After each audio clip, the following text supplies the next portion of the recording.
فرمان مصطفیٰ صلی اللہ تعالی علیہ وآلہ وسلم، نیت المؤمنی خیر من عملی، مومن کی نیت اس کے عمل سے بہتر ہے۔ اللہ عز و جل کی رضا پانے اور ثواب کمانے کی غرض سے سلسلہ دیکھنے سے پہلے اچھی اچھی نیتیں فرما لیجیے۔ اللہ عز و جل کی رضا کی خاطر علم دین حاصل کروں گا، سیکھ کر دوسروں تک نیکی کی دعوت پہنچاؤں گا، خاص خاص باتیں لکھوں گا، اول تاخیر دیکھوں گا۔ گزارے کیسے زندگی، آؤ علماء سے پوچھ لیں، آئے جو مشکل پیش کوئی، آؤ علماء سے پوچھ لیں۔ الحمدللہ رب العالمین، والصلاة والسلام علی سید الانبیاء والمرسلین، اما بعد فاعوذ باللہ من الشیطان الرجیم، بسم اللہ الرحمن الرحیم۔ الصلاة والسلام علیک یا رسول اللہ، الصلاة والسلام علیک یا حبیب اللہ، الصلاة والسلام علیک یا نبی اللہ، وعلی آلک واصحابک یا نور اللہ۔ پیارے پیارے اسلامی بھائیوں، دارالفتاح اہل سنت سلسلے میں مرحبا کہتے ہیں۔ انشاءاللہ آج کا سلسلہ بالخصوص آپ کی جانب سے ہمیں جو سوالات موصول ہوں گے بذریعہ کال SMS، انشاءاللہ ہم اس کو شامل کرنے کی نیت کرتے ہیں۔ ابتداءً درود پاک کی فضیلت سنتے ہیں۔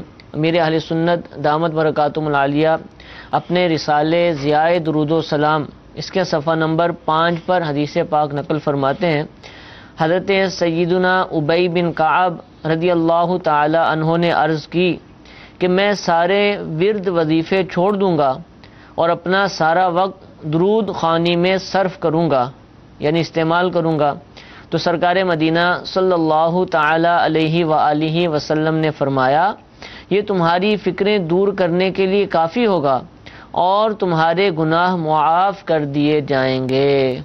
صلو علی الحبیب صلی اللہ تعالی علی محمد صلی اللہ تعالی علیہ وآلہ وسلم۔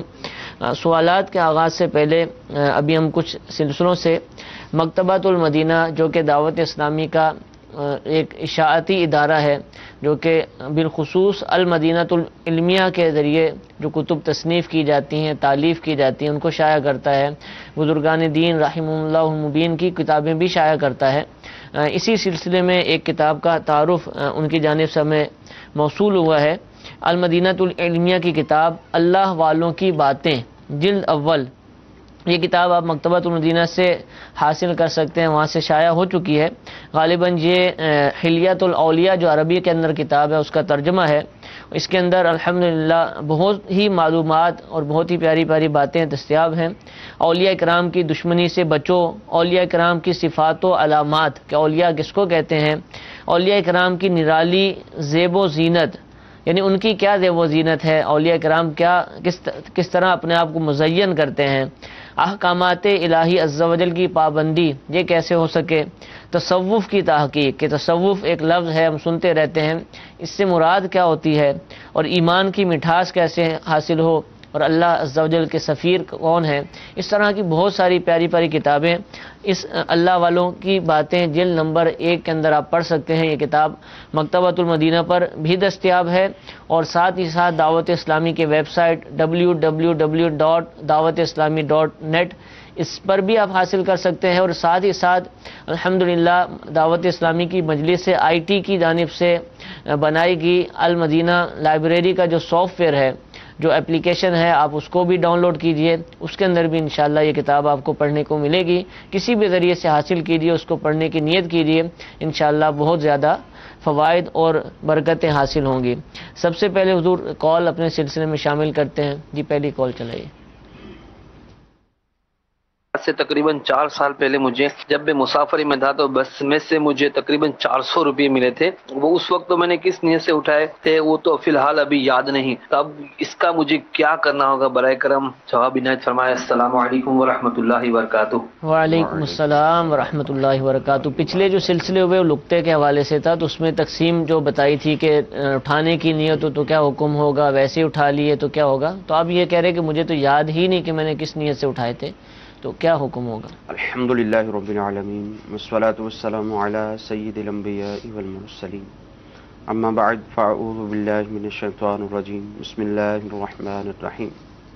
جیسا کہ پچھلے سلسلوں میں یہ بیان بھی کیا گیا، جب بھی کبھی ایسی کوئی کیفیت ہو کہ ہمیں کہیں سے کوئی رقم مل جاتی ہے، کوئی قیمتی چیز مل جاتی ہے، اب اگر اس کو اٹھانا چاہتے ہیں تو اٹھانے میں یہ نیت ہونی چاہیے کہ میں یہ اس نیت سے اٹھاتا ہوں کہ اس کے مالک تک پہنچانے کی کوشش کروں گا.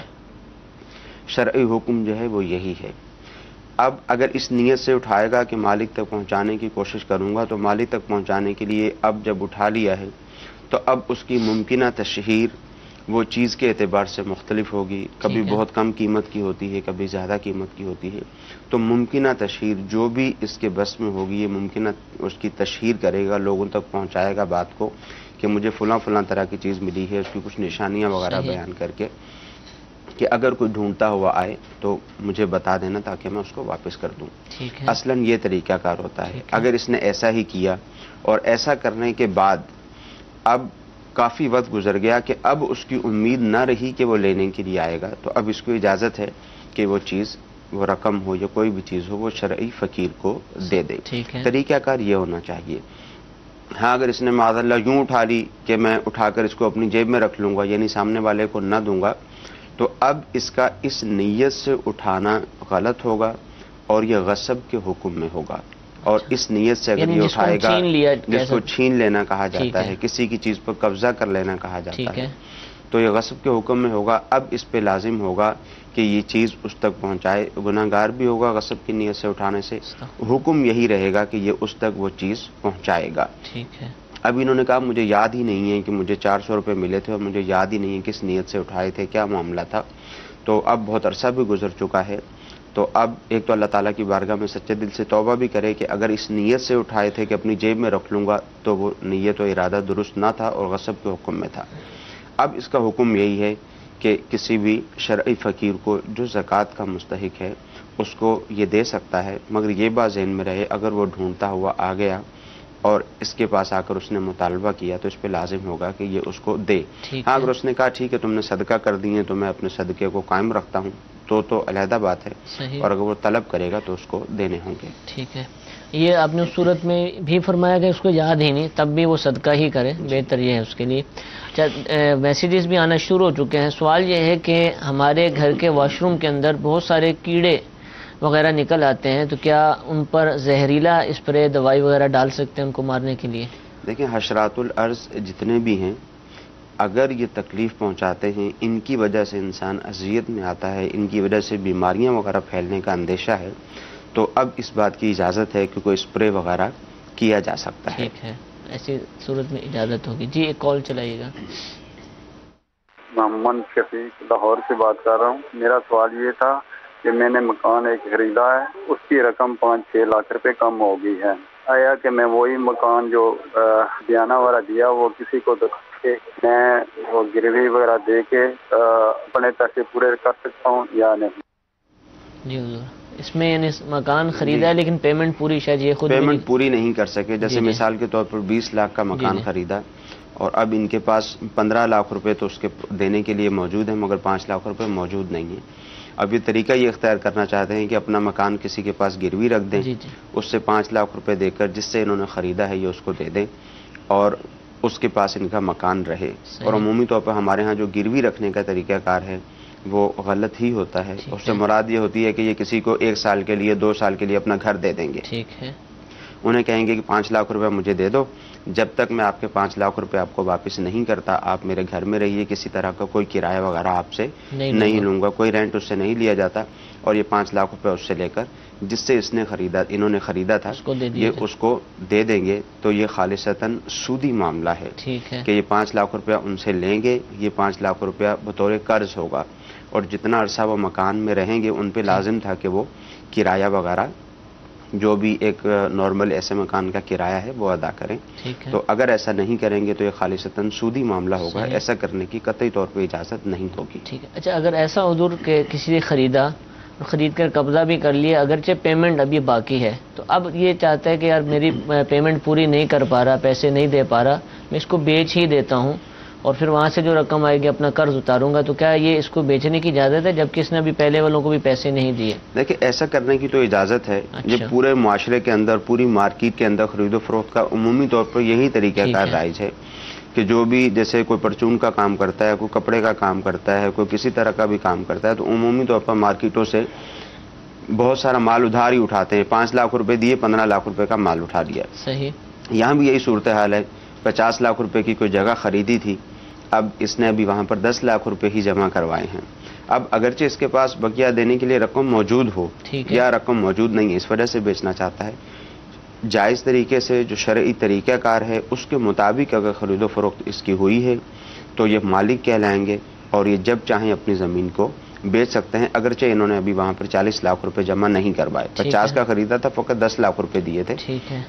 اب جو باقی ان کے 40 لاکھ روپے ہیں، ان کا پلاٹ 50 لاکھ کا تھا، اب وہ 60 کا ہو گیا، انہوں نے 60 کا بیچا اور وہاں پر 40 لاکھ روپے جو انہوں نے دینے تھے اصل مالک کو دے دیے. اس میں کوئی حرج نہیں ہے. پلاٹ یا پراپرٹی جو بھی اس میں جائز آپ نے لگا، جائز طریقہ، اگر اس میں ناجائز کیا ہوتا ہے؟ یعنی ناجائز طریقہ عمومی طور پر ہمارے ہاں ناجائز طریقہ جو ہے وہ یہ ہوتا ہے کہ جب پراپرٹی کی، مکان کی، فلیٹ کی جب بھی خرید و فروخت ہوتی ہے تو یہ طے کر لیا جاتا ہے کہ ایک شخص جو خریدنے والا ہے وہ مثال کے طور پر 5 لاکھ روپیہ دیتا ہے، جس کو بیانہ کہا جاتا ہے. ٹھیک ہے. اب 5 لاکھ روپے اس نے دے دیے، 3 مہینے کا، 4 مہینے کا جو بھی ٹائم ہوتا ہے وہ طے ہو جاتا ہے، اور ساتھ ہی اس میں یہ شرط بھی لکھ دی جاتی ہے، یہ تحریر کر دیا جاتا ہے جس پہ دونوں کے سائن بھی ہوتے ہیں کہ اگر جس نے خریدا ہے 3 مہینے کے بعد بقیہ رقم نہ دے سکا تو اس کے یہ 5 لاکھ روپے ضبط کر لیے جائیں گے. یعنی بیچنے والا اس کے 5 لاکھ روپے ضبط کر لے گا.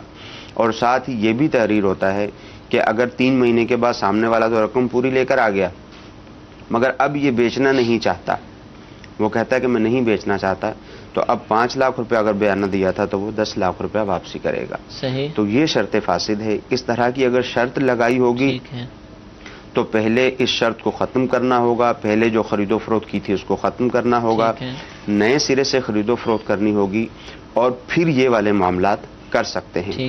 یہ ہمارے یہاں عمومی طور پہ یہ شرط پائی جاتی ہے. وجہ وہی ہے، کوتاہی ہے خریدنے والوں کی بھی اور بیچنے والوں کی بھی. اب ایک شخص اپنا مکان یا پلاٹ فروخت کرتا ہے، وہ دیکھتا ہے کہ مارکیٹ کی ویلیو اچھی ہے، اب وہ بیچ دیتا ہے. اس نے 30 لاکھ روپے کا بیچ دیا، 5 لاکھ روپے اس نے بیانہ لے لیا. اب جو خریدنے والا ہے اس نے خرید لیا. ٹھیک ہے. کچھ دنوں کے بعد یا کچھ عرصے کے بعد پراپرٹی کی ویلیو کم ہو جاتی ہے. وہ جو 30 کا اس نے خریدا تھا وہ 25 کا ہو جاتا ہے، تو اب خریدنے والا مکر جاتا ہے کہ میں نہیں لوں گا. صحیح. اسی طرح اگر پراپرٹی کی ویلیو بڑھ جاتی ہے، اس نے 30 کا بیچا تھا اب 35 کی ہو گئی ہے، تو اب بیچنے والا مکر جاتا ہے. تو یہ مسلمانوں کا آپس میں انداز ہی اس طرح کا یہ اختیار کرتے ہیں کہ سامنے والے کے ساتھ خرید و فروخت اب ہوگی ہے تو خرید و فروخت کا حکم ہی یہی ہے کہ جس نے خریدا ہے وہ پیسے اس کے حوالے کر دے اور جس نے بیچا ہے وہ چیز اس کے حوالے کر دے. جو اصول ہے خرید و فروخت کا، اور کسی کی دونوں کی رضامندی کے ساتھ ہی اس کو ختم کیا جا سکتا ہے، اس کے بغیر اس کو ختم بھی نہیں کیا جا سکتا. مگر پیسے کی لالچ میں کبھی خریدنے والا ایسا کرتا تھا، کبھی بیچنے والا ایسے کرتا تھا، تو اب مارکیٹ کے اندر یہ اصول رائج ہو گیا. اگرچہ غلط ہے مگر میں اس طرف نشاندہی کرنا چاہتا ہوں، اگرچہ غلط ہے مگر یہ غلط طریقہ بھی مسلمانوں کی کوتاہیوں کی بنا پر ہی لوگوں میں رائج ہوا ہے. اگر اس طرح کی کوتاہیاں وغیرہ نہ ہوں تو اس طرح کے طریقے بھی لوگ رائج نہیں کرتے. ٹھیک ہے. میسج بہرحال وہ طریقہ تو غلط ہی ہے. صحیح. وہ 100% غلط ہے، اس کو ٹھیک نہیں قرار دیا جا سکتا. مگر یہ ہے کہ اگر انداز ٹھیک ہو، مارکیٹ میں بہت سارے اصول و ضوابط ایسے ہیں جو اسی وجہ سے کہ مسلمان ایک دوسرے کے مال کا، ایک دوسرے کی پراپرٹی کا، ایک دوسرے کے پیسے کا قطعی طور پر خیال نہیں رکھتے. جب خیال نہیں رکھتے تو پھر وہ اس طرح کے اصول و ضوابط لگا دیتے ہیں. اب وہ یہ نہیں دیکھتے کہ وہ شریعت کے خلاف ہیں یا شریعت کے موافق ہیں، بس وہ چاہتے ہیں کہ ہماری رقم محفوظ ہونی چاہیے. ٹھیک ہے.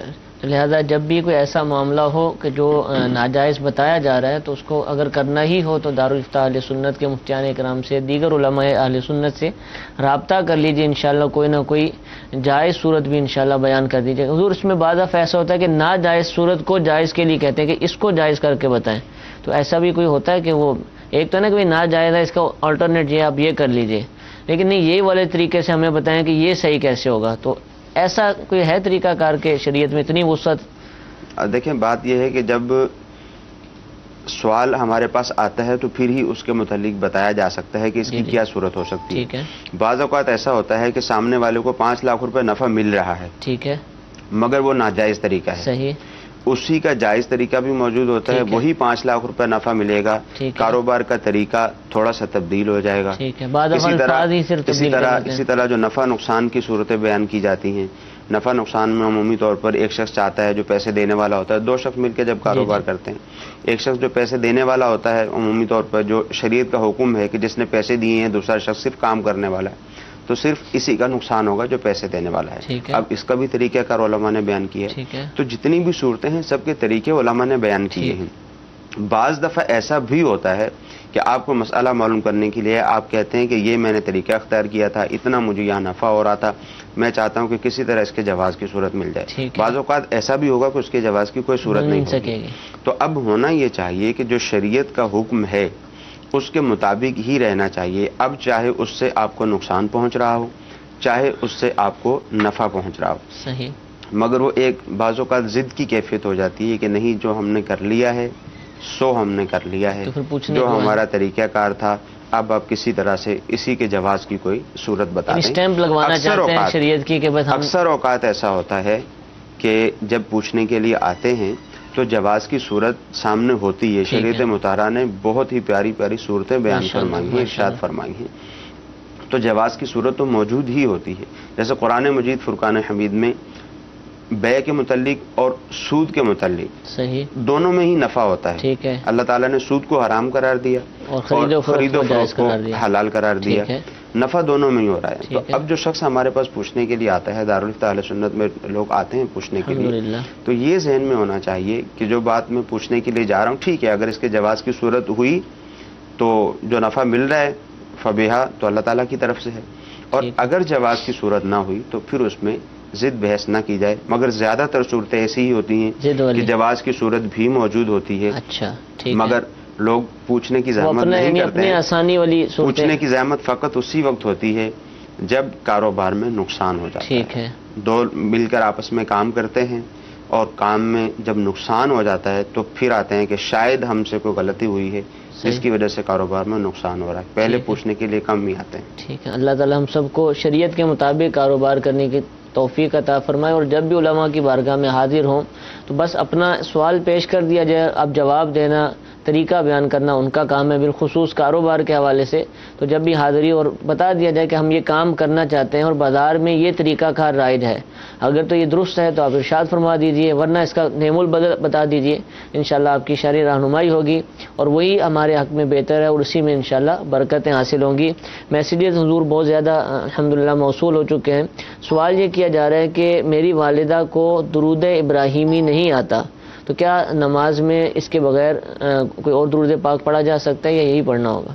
دوسرا درود پاک بھی پڑھا جا سکتا ہے. کوئی اور درود پاک ان کو اگر یاد ہے تو وہ درود پاک بھی پڑھا جا سکتا ہے. ٹھیک ہے. قربانی کا جانور اگر نابینا ہو، اس کو نظر نہ آتا ہو، تو کیا اس کی قربانی ہو جائے گی؟ قربانی کا جانور اگر نابینا ہے، اندھا ہے، اس کو نظر نہیں آتا تو ایسے جانور کی قربانی نہیں ہوگی. اور اس کو قربانی کا جانور بھی نہیں کہیں گے، وہ ایک نارمل جانور ہو. جی وہ ایک نارمل جانور ہے، تو ایسے جانور کی قربانی نہیں کر سکتے. اگر کسی نے ایسا جانور خریدا ہے تو اس کی اگر قربانی کرے گا تو اس کی قربانی ہوگی نہیں. ٹھیک ہے. مگر یہ کہ ایسا شخص جو شرعی فقیر تھا وہ اس شوق میں اس نے کہا کہ میں قربانی کروں گا، اور قربانی کا جانور قربانی کرنے کے لیے خرید کر لے کر آ گیا. شرعی فقیر تھا، قربانی لازم نہیں تھی، مگر قربانی کی نیت سے اس نے جانور خرید لیا، تو اب چاہے اس جانور کے اندر کوئی عیب ہی کیوں نہ ہو یہ اسی جانور کو ذبح کرے گا. ٹھیک ہے. تو ایک اور سوال، کیونکہ قربانی کا ایام ہے تو ہم تمام سلسلوں میں قربانی کے سوالات بھی شامل کرتے ہیں، باقاعدہ سلسلے بھی ہو رہے ہیں اور بار بار کرتے ہیں تاکہ ناظرین تبدیل ہوتے رہیں تو ان کو پتہ چلتا رہے، اور جو خصوصی طور پر جو ایسے مسائل ہیں کہ جن کا سیکھنا سب پر ضروری ہے قربانی کرنے والوں میں، تو وہ ہم بار بار کرتے ہیں. جیسے سینگ کا ایک مسئلہ ہے، پہلے بھی ہم نے بیان کیا، آئندہ بھی انشاءاللہ بیان کریں گے کہ بعض اوقات سینگ جو ہے وہ بچپن میں ٹوٹ جاتا ہے یا کاٹ لیا جاتا ہے اور پھر آہستہ آہستہ اس کا زخم ٹھیک ہو جاتا ہے. تو ایسا جانور بھی کیا وہ عیب دار جانور کہلائے گا قربانی کے وقت، یا یہ ٹھیک ہے چل جائے گا؟ دیکھیں، ایسا جانور جس کا سینگ اس کی جڑ سے اکھاڑ دیا گیا ہو، ٹھیک ہے، اور ابھی تک اس کا زخم ہرا ہے، زخم ابھی تک اس کا باقی ہے، ایسے جانور کی قربانی تو نہیں کر سکتے. صحیح. بعض اوقات ایسا ہوتا ہے کہ سینگ بڑے ہوتے ہیں، ان کو کاٹ دیا جاتا ہے، بعض اوقات بالکل کھال کے ساتھ سے سینگ کو کاٹ دیا جاتا ہے، تو اس میں شرعی طور پہ کوئی مسئلہ نہیں ہے. ٹھیک ہے. اور بعض اوقات ایسا بھی ہوتا ہے کہ جو لوگ جانور بیچنے والے ہیں بچپن ہی سے جانوروں کے سینگ کو اکھیڑ دیتے ہیں، نکال دیتے ہیں، جڑ سے نکال دیتے ہیں. جڑ سے نکالنے کے بعد اب آہستہ آہستہ آہستہ آہستہ اس کا زخم ٹھیک ہو جاتا ہے، اور ایسا جانور خوبصورت بھی ہوتا ہے، وہ مہنگا بھی بکتا ہے. اچھا. اگرچہ اس جانور کی قربانی کرنے کی تو شرعی طور پہ اجازت ہے، مگر جانور کو اس طرح سے تکلیف پہنچانے کی اجازت نہیں. یعنی سینگ نکال دینا کہ یہ مہنگا بکے گا، خوبصورت ہوگا، یہ اس کی اجازت، اس کی شرعی طور پہ لیکن اگر آپ کے پاس آ گیا تو آپ اس کی قربانی کر سکتے. ٹھیک ہے، جزاک اللہ. جی، کال سلسلے کا حصہ بناتے ہیں، چلائیے. میرا مفتی صاحب سے سوال یہ ہے کہ اگر زید نے مثلاً آج سے 30 برس قبل کسی سے 1500 روپے قرض لیے تھے، اور اب اسے اچانک یاد آ گیا ہے کہ 1500 قرض تھا مجھ پر، تو یہ قرض پرانی مالیت کے حساب سے ادا کیا جائے گا یا آج کے موجودہ حساب سے؟ برائے کرم رہنمائی فرما دیجیے. 30 برس پہلے تو 15,000 کے برابر ہی ہوں گے، شاید اس سے بھی زیادہ ہو سکتے ہیں. تو کیا حکم ہے؟ دیکھیں، قرض کا یہ اصول ہے، سود لینے والے نا یہ ایک جواب دیتے ہیں کہ وہ اتنے عرصے پہلے دیا تو اس کی مالیت تو یہ تھی، اب ہم کیا کریں، تو اس لیے وہ یوں بھی ہیلے بیان کرتے ہیں. دیکھیں، قرض کا ایک اصول ہے کہ شریعت مطہرہ نے جو مسائل بیان کیے ہیں انہی کے پیچھے سب کو چلنا ہے. ہمارے ذہن میں جو باتیں آتی ہیں ان کو ہم نے مد نظر نہیں رکھنا. صحیح. قرض کا ایک اصول ہے کہ مثلی چیزوں میں عمومی طور پر قرض دیا جاتا ہے، جو چیز دی ہے جیسی دی ہے ویسی ہی واپس ہوگی. ٹھیک ہے. اب 1500 روپے دیے تھے، 15,000 روپے دیے تھے، سال گزر گیا، 2 سال گزر گئے یا 10 سال گزر گئے، اب وہ اتنی ہی رقم واپس ہوگی. ٹھیک ہے. اب یہی لوگ جو کہتے ہیں کہ نہیں میں نے تو 10 سال پہلے 5 لاکھ روپے دیا تھا، تو ابھی تو 10 لاکھ روپے ہونا چاہیے، 20 لاکھ روپے ہونا چاہیے. کل کو جب اس کا کسی کے اوپر نکل آئے گا نا، یعنی کسی کا اس کے اوپر نکل آئے گا، وہ بولے گا اس کو جب دینا پڑے گا، تو پھر اس کو یہ والی علت اور یہ والا سبب یاد نہیں آئے گا کہ نہیں پہلے تو اتنی قیمت تھی، تھوڑی قیمت تھی، اب زیادہ ہو گئی ہے. پھر یہ کہے گا نہیں بھائی جتنا دیا تھا اتنا، جتنا میں نے لیا تھا اتنا ہی دوں گا. تو شریعت کے جو احکام ہیں ان کو فالو کرنا چاہیے. جتنی رقم کسی نے کسی کو قرض دی ہے وہ سال کے بعد واپس کی جائے، 2 سال کے بعد واپس کی جائے یا 10 سال کے بعد واپس کی جائے، اتنی ہی رقم واپس کی جائے گی. ٹھیک ہے. جی، ویڈیو سوال اگر ہے تو چلا دیجیے، ورنہ آڈیو چلائیے. میرا سوال یہ ہے کہ ہم نے جیسے کسی سے قرض لیا ہے، وہ قرض دینے کے بعد ہمارے کو تھوڑا ٹائم اس میں زیادہ ہو گیا، ڈیلے ہو گیا کام، اور وہ قرض دینے کے لیے اگر ہم چاہتے ہیں اس کو چکانا اور وہ بندہ دنیا سے فانی ہو جاتا ہے اور اس کی رہائش پہ اگر جاتے ہیں تو اس کا کوئی کانٹیکٹ نہیں، کوئی وارث نہیں ہے، تو وہ قرض کس طریقے سے ادا ہوگا اس کا؟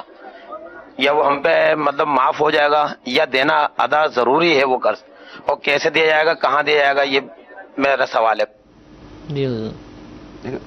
معافی والی تو ظاہر ہے کوئی صورت نہیں ہے، اور ماشاء اللہ ان کا ذہن بھی ہے دینے کا، اور یہ بھی بہت خوش آئند بات ہے. ان کا مسئلہ نہ ہو، پوچھ رہے ہوں عمومی طور بہت سارے لوگوں کا یہ مسئلہ ہوتا ہے. ایسا ہوتا ہے کہ زندہ شخص کا قرض دبانے کی کوشش کی جاتی ہے، جس کا انتقال ہوگا تو اس کا تو پھر وہ کہتے ہیں اللہ حافظ. پھر بھی پوچھ رہے ہیں. تو حکم شرعی یہ ہے کہ اگر کسی سے قرض لیا تھا، اب اس کا انتقال ہو گیا، تو اب اس شخص پہ لازم ہے جس نے قرض لیا تھا اس کے ورثاء کو تلاش کرے. ٹھیک ہے. اب اس کے ورثاء کو تلاش کرے گا، ان کے ورثاء تک وہ رقم پہنچا دے گا. اگر اس کے ورثاء نہیں ملتے، ٹھیک ہے، اپنی بھرپور کوشش کرے گا اس کے ورثاء کو تلاش کرنے کی. صرف یہ نہیں کہ اس کے پرانے گھر پہ گیا اور پوچھ کر آ گیا. جی، تو بھرپور کوشش کرے، اس کے جو دیگر دوست ہیں، دیگر رشتہ دار وغیرہ ہیں، ان سے معلومات حاصل کرنے کی کوشش کرے. ٹھیک ہے. اگر بھرپور کوشش کر لی اور کسی بھی طرح ان کا کسی بھی اعتبار سے پتہ نہ چل سکا، تو اب اس کو اجازت ہے کہ وہ رقم